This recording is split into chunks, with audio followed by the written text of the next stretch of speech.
Takže ahoj, vítám vás u prvního dílu z War Thunder. Něco k této hře je online, můžete si se mnou zahrát.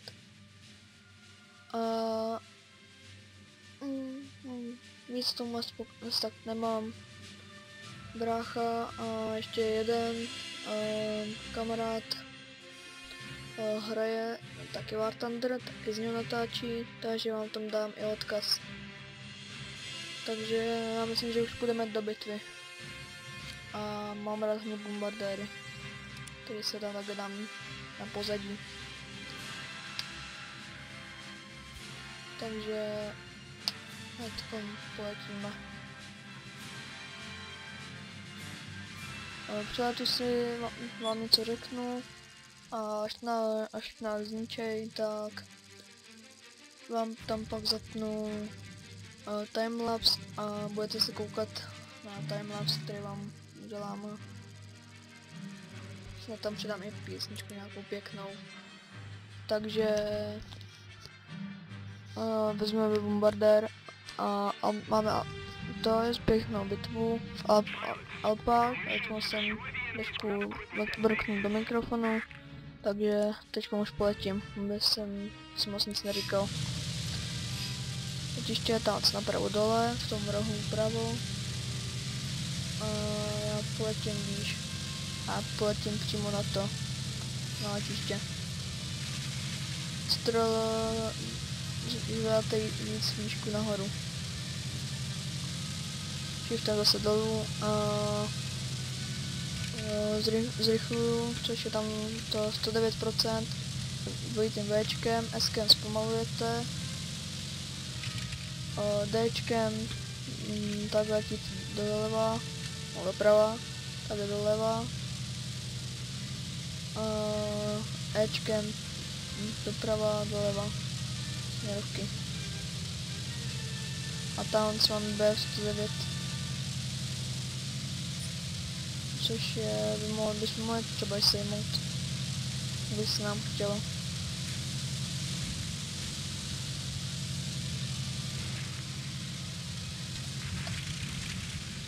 No, nedáme, nesestřelíme.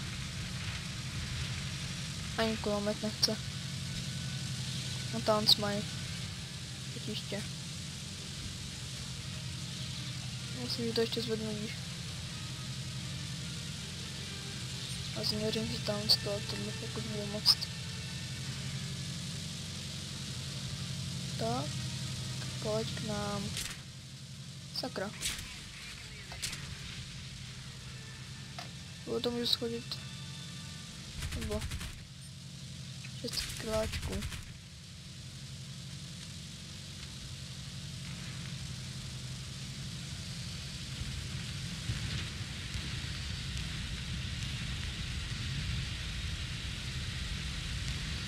No nic, tak nás sejmuli a já zapnu timelapse.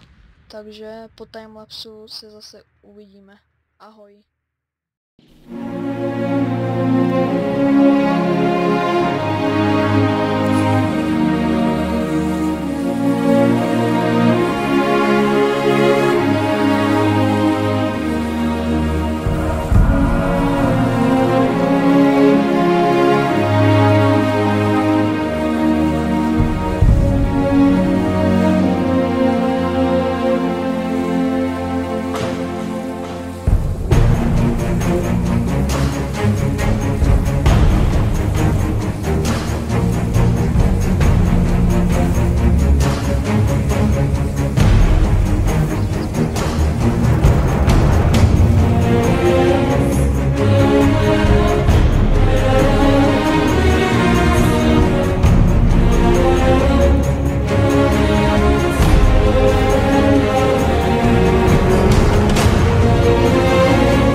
Takže děkuji moc za slednutí.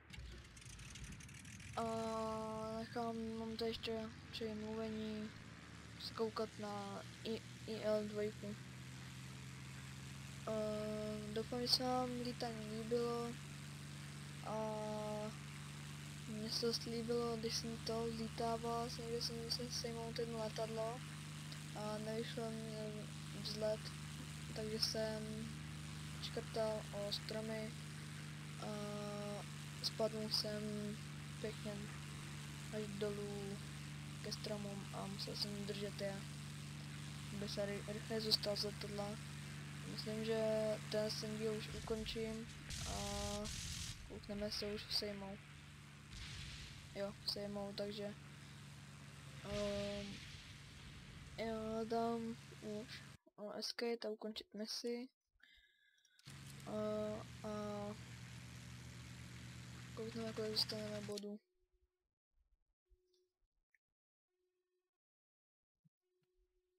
No, jsme poslední, to je jedno. 40 aspoň to. Takže děkuji za slednutí, dejte like, odběr a koukněte na další díl z War Thunder. Takže ahoj a čauky mňauky.